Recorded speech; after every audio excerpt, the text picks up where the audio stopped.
అలాగే తెలంగాణ పార్లమెంట్ ఎలక్షన్కి సంబంధించి కూడా ఎగ్జిట్ పోల్స్ మనం కొద్దిసేపట్లో చూడబోతున్నాం. దాదాపు 18 రోజులు చాలా ఉత్కంఠగా ఎదురు చూస్తూ ఉన్నారు.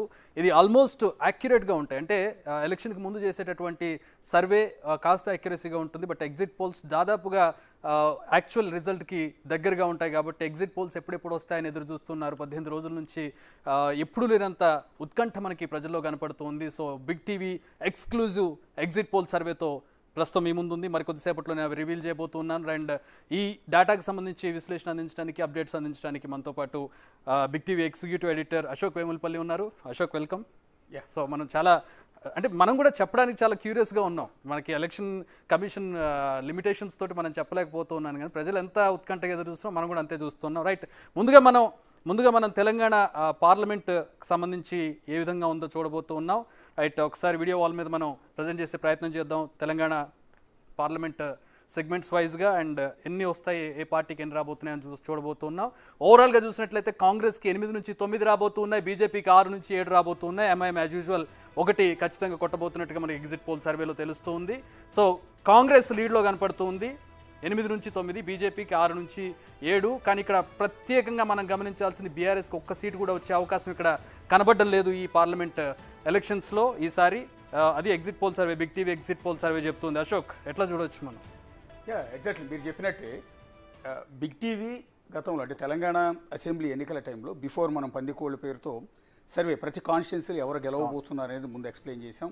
సో అది ఎగ్జాక్ట్గా మనం ఇచ్చిన ఇన్ని సీట్లు కాంగ్రెస్కి రావచ్చు, కాంగ్రెస్ అధికారంలోకి వస్తుంది అని అప్పుడు బిఫోర్ చెప్పాం సర్వే. తర్వాత ఎగ్జిట్ పోల్స్ చెప్పాం. ఎగ్జిట్ పోల్స్ కూడా మనం ఇచ్చిన రిపోర్ట్ ప్రకారం ఒక 2-3 సీట్లు అటు ఇటుగా కాంగ్రెస్ పార్టీ అధికారం చేపడుతుందని ఇచ్చాం. అన్ని సీట్లు బిగ్ టీవీ చెప్పినట్టుగానే వచ్చాయి. ఎందుకంటే అంత కరెక్ట్గా, ఆల్మోస్ట్ ఖచ్చితత్వంతో, అంత పక్కాగా మనకున్న ఒక ఎక్స్పీరియన్స్డ్ టీంతో ఈ సర్వే అంతా కూడా చేయించాం. ఎగ్జిట్ పోల్స్ కూడా అదే క్రమంలో చెప్తున్నాం. ఇప్పుడు మీరు చెప్పారు కాంగ్రెస్కి 8 నుంచి 9 అని. యాక్చువల్లీ కాంగ్రెస్ పార్టీ శ్రేణులకు కొంత నిరుత్సాహపరిచే అంశమే. మీరు చెప్పినట్టుగా 8-9 సీట్లు రావటం అనేది ఒక సెక్టార్ అంతా హ్యాపీగా ఉండొచ్చు, కానీ మిగిలిన సెక్టార్ అంతా ఏంటంటే డబుల్ డిజిట్, అంటే కనీసం 11-12 సీట్లు వస్తాయని వాళ్ళంతా కూడా ఎక్స్పెక్ట్ చేస్తున్నారు. సీఎం రేవంత్ రెడ్డికి చాలా ఛాలెంజింగ్ ఇష్యూ. కనీసం డబుల్ డిజిట్ అనేది ఈసారి చూపించాలైన ప్రెస్టేజ్ ఇష్యూ కాబట్టి వస్తాయని ఎక్స్పెక్ట్ చేస్తున్నారు. కానీ ఇప్పుడు బిగ్ టీవీ ఇప్పుడు మీరు చెప్తున్న ప్రకారం ఇచ్చిన ఎగ్జిట్ పోల్స్లో 8 to 9 అంటే కాస్త వాళ్ళు ఎక్స్పెక్ట్ చేసిన దానికంటే, ఆశించిన దానికంటే 2-3 సీట్లు తక్కువ అని చెప్పాల్సి ఉంటుంది. బీజేపీ ఎక్స్పెక్టెడ్, యాక్చువల్లీ బీజేపీ కనీసం 6-7 సీట్లు వస్తాయని, 5-6 సీట్లు రావచ్చు అని మొదటి నుంచి కూడా అన్నారు. సో అదే క్రమంలో షాకింగ్ ఏంటంటే బీఆర్ఎస్కి 0 వచ్చింది. వాస్తవానికి బీఆర్ఎస్ మిగిలిన అన్ని చోట్ల కూడా సీట్లు రావని మొదటి నుంచి కూడా చెప్తున్నారు. కానీ మెదక్ పార్లమెంట్ నుంచి ఒక్క సీటు, అది కూడా మెదక్ పార్లమెంట్ సీటు ఖచ్చితంగా గెలిచే అవకాశం ఉంటుందని గతం ఇంతకుముందు మనం పందెం కోడి చేసినప్పుడు కూడా టఫ్గా ఉంది. కొంత బీజేపీ, కాంగ్రెస్ అండ్ బీఆర్ఎస్కి మధ్య టఫ్గా ఉంది. అల్టిమేట్గా ఏంటంటే అక్కడున్న అటు హరీష్ రావు ఎఫెక్ట్ కావచ్చు, అటు అదే మెదక్ జిల్లాలో కేసీఆర్ ఎఫెక్ట్ కావచ్చు, వీటన్నిటి నేపథ్యంలో బీఆర్ఎస్కి ఆ మెదక్ ఎంపీ స్థానం వచ్చే అవకాశం ఉంటుంది అనుకుంటే ఇప్పుడు వచ్చిన ఎగ్జిట్ పోల్స్లో అది కూడా రావట్లేదు అనేది తెలియదు. బహుశా అది బీజేపీకి వెళ్ళి ఉండొచ్చు ఏమోనని అనుకుంటున్నాను. ఎందుకంటే బీజేపీకి మనం ఐటమైజ్డ్గా వెళ్దాము, ఒక్కొక్క నియోజకవర్గానికి సంబంధించి, పార్లమెంట్ నియోజకవర్గానికి సంబంధించి మాట్లాడుకుందాం. బీజేపీకి ఎక్కడెక్కడ రాబోతుంది, కాంగ్రెస్కి ఎక్కడెక్కడ రాబోతుందని మనం ఒకసారి గ్రాఫికల్ రిప్రజెంటేషన్లో చూద్దాం. సో ఇది ఓవరాల్గా big TV exit poll survey. కాంగ్రెస్కి 8 నుంచి 9 రాబోతుంది, బీజేపీకి 6 నుంచి 7. బిగ్ షాకింగ్ ఫర్ బీఆర్ఎస్, ఒక్క సీటు కూడా ఈ పార్లమెంట్ ఎలక్షన్లో గెలవలేకపోతోంది బీఆర్ఎస్ ఎగ్జిట్ పోల్ సర్వే ప్రకారం. దేశంలో ఉన్న ఒక 100 టీవీ ఛానళ్ళు, ఒక 100 సర్వే సంస్థలు ఎవరు ఎగ్జిట్ పోల్ చేసినా ఈ చివరిది మాత్రం అది మారదు. అది ఎంఐఎం 1 అనేది అది పక్క, అది ఎక్కడ వస్తుందో కూడా చెప్పేయచ్చు. అంత పక్కాగా ఉంటుంది. ఆల్ రైట్, ఎక్కడెక్కడ బీజేపీ కాంగ్రెస్ గెలవబోతున్నాయో ఒకసారి చూద్దాం మనం. Right, so here is the result, exit poll survey result మనం చూస్తూ ఉన్నాం. కాంగ్రెస్కి పెద్దపల్లి, నాగర్ కర్నూల్, నల్గొండ, భువనగిరి, వరంగల్, మహబూబాబాద్, ఖమ్మం కనపడుతుంది. బీజేపీకి ఆదిలాబాద్, కరీంనగర్, నిజామాబాద్, మల్కాజ్గిరి, సికింద్రాబాద్, వీటిల్లో ఈ 2 పార్టీలకు ఎడ్జ్ ఉంది. టఫ్ ఫైట్ ఉన్నటువంటి నియోజకవర్గాలు మనం 3rd రోలో చూడొచ్చు. జహీరాబాద్, మెదక్, చేవెళ్ళ, మహబూబ్ నగర్. సో ఈ 4 ప్రాంతాల్లో మనకి టఫ్ ఫైట్ కనపడుతుంది. మెదక్ ఎక్కడైతే బీఆర్ఎస్ పక్కా అని అనుకుంటుందో ఆ మెదక్ దగ్గర టఫ్ ఫైట్ కనపడుతుంది, అక్కడ ఎడ్జ్ మాత్రం బీజేపీకి కనపడుతుంది ఇందాక మీరు చెప్పినట్లుగా. సో ముందుగా దాని గురించి మాట్లాడుకుంది, ఎందుకంటే ఎక్స్ పవర్లో ఉన్నటువంటి ప్రధాన ప్రతిపక్షంలో ఉన్నటువంటి బీఆర్ఎస్, స్థానికంగా చాలా బలంగా ఉన్నటువంటి బీఆర్ఎస్ మెదక్లో వాళ్ళ కంచుకోవడానికి ఉన్నటువంటి ప్రాంతంలో కూడా ఓడిపోయేటటువంటి పరిస్థితికి వచ్చింది. సో ముందుగా ఒక్క నియోజకవర్గం గురించి మాట్లాడుకుని మిగతా వాటికి వెళ్దాం. ఆల్రెడీ అసెంబ్లీ ఎన్నికల్లో అధికారం కోల్పోయింది బీఆర్ఎస్. కనీసం ఎంపీ స్థానాల్లో 1-2 సీట్లన్నా వస్తాయని వాళ్ళు ఎక్స్పెక్ట్ చేశారు. అది అసలు షాకింగ్. అది కనీసం ఆఖరికి కేసీఆర్, హరీష్ రావు లాంటి బలమైన నేతలు ఉన్న ఆ జిల్లాలో అయినా మెదక్ ఎంపీ స్థానం అయినా గెలుస్తుందని ఎక్స్పెక్ట్ చేశారు. ఇప్పుడు అది కూడా రావట్లేదు. ఏంటి అక్కడ క్యాండిడేట్ బ్యాక్ అనుకోవచ్చా, అక్కడ వాళ్ళకి మైనస్ అయింది అనుకోవచ్చా? క్యాండిడేట్ బ్యాక్ అని చెప్పడానికి వీలేదు, పార్టీ వీక్ అయిందని చెప్పాల్సి ఉంటుంది. ఇప్పుడు లాస్ట్ అసెంబ్లీ ఎన్నికల్లో మీరు ఎంటైర్ చూసుకుంటే ఒక్క హైదరాబాద్ తప్ప, ఒక్క హైదరాబాద్ సిటీ ఈ జోన్ తప్ప, హైదరాబాద్ రంగారెడ్డి జోన్ తప్ప ఎంటైర్ రూరల్ మొత్తం అన్ని జిల్లాలు కాంగ్రెస్ పార్టీ తుడిచేసింది. కరెక్ట్. సో అందువల్ల బీఆర్ఎస్ పార్టీ రూరల్లో ఉన్న అన్ని జిల్లాల్లో దెబ్బతింది. కొన్ని జిల్లాల్లో అయితే 70,000, 80,000 మెజార్టీ వచ్చిన పరిస్థితి ఉంటుంది. సో ఈ నేపథ్యంలో అదే కోణంలో ఇప్పుడు మెదక్ కూడా, ఇప్పుడు మిగిలిన జిల్లాల్లో ఉన్న ఎంపీ స్థానాల్లో, పార్లమెంటు స్థానాల్లో ఏ ఒక్కటి కూడా బీఆర్ఎస్ దగ్గరలోకి కూడా రావట్లేదు. అందువల్ల పార్టీ వీక్ అనేది, కేడర్ అసెంబ్లీ ఎన్నికలు ఎప్పుడైతే అధికారం కోల్పోయిందో ఆటోమేటిక్గా కేడర్లో నిరుత్సాహం వచ్చేస్తుంది. రెండోది, అసెంబ్లీ ఎన్నికలు జరిగిన కొద్ది కాలానికి జరుగుతున్న ఎంపీ ఎన్నికలు కావడంతో ఈ ఎంపీ ఓటు ఓడిపోయిన ప్రతిపక్షంలో ఉన్న ఒక రీజనల్ పార్టీకి వేసి ఏంటి ఉపయోగం? నేషనల్ పార్టీ అయిన కాంగ్రెస్ పార్టీ అధికారంలో ఉంది, ఆ పార్టీకి వేస్తే ఉపయోగం ఉంటుంది.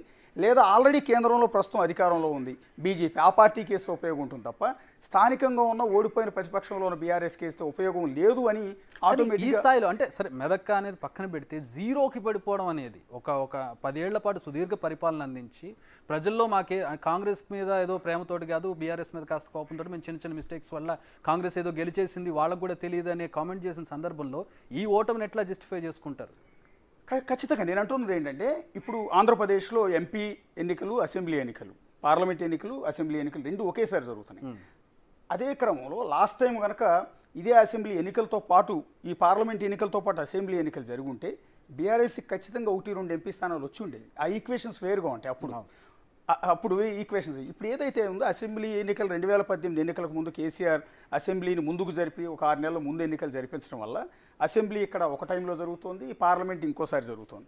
ఆ జరుగుతున్న ఎఫెక్ట్లో ఆల్రెడీ మొన్న ఘోరమైన ఓటమి బీఆర్ఎస్కి, ఘోరమైన ఓటమి తర్వాత కూడా ఆ గెలిచిన ఎమ్మెల్యేలో చాలా మంది కాంగ్రెస్ వైపు వెళ్ళిపోతున్నారు. ఇప్పటికే 5-6 ఎమ్మెల్యేలు వెళ్ళిపోయారు, ఇంకో 10-15 మంది రెడీగా ఉన్నారు. రేపొద్దున మీరు చెప్తున్నారు ఇప్పుడు ఎంపీ ఎన్నికల రిజల్ట్ తర్వాత ఇంకా చాలా మంది ఎమ్మెల్యేలు వెళ్ళిపోతారు. దాంతో పార్టీ ఆటోమేటిక్గా 10 ఏళ్ల పాటు పరిపాలించిన పార్టీ ప్రజలకు దూరం అయింది, ప్రజలతో కలవలేదన్న అపవాదు వేసుకున్న ఆ పార్టీ కేడర్ నిరుత్సాహం వచ్చేస్తుంది. ఆటోమేటిక్గా పార్టీ చిన్నాభిన్నం అవుతుంది, వీకెన్ అవుతుంది.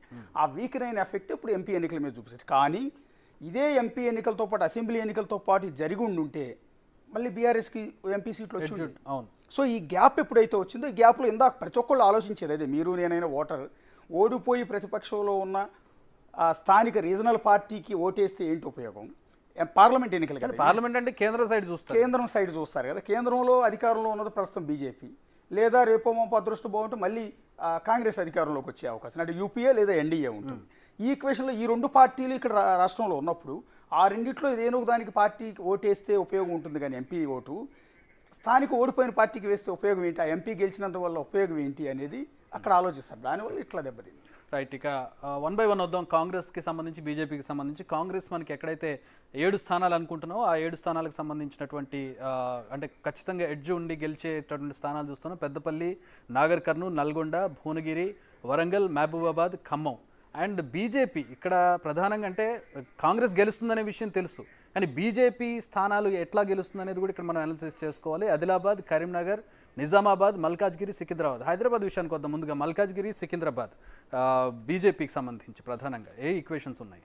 ఖచ్చితంగా ఇప్పుడు లాస్ట్ అసెంబ్లీ ఎన్నికల్లో మీరు చూడండి, కాంగ్రెస్ పార్టీకి 1 సీట్ రాలా.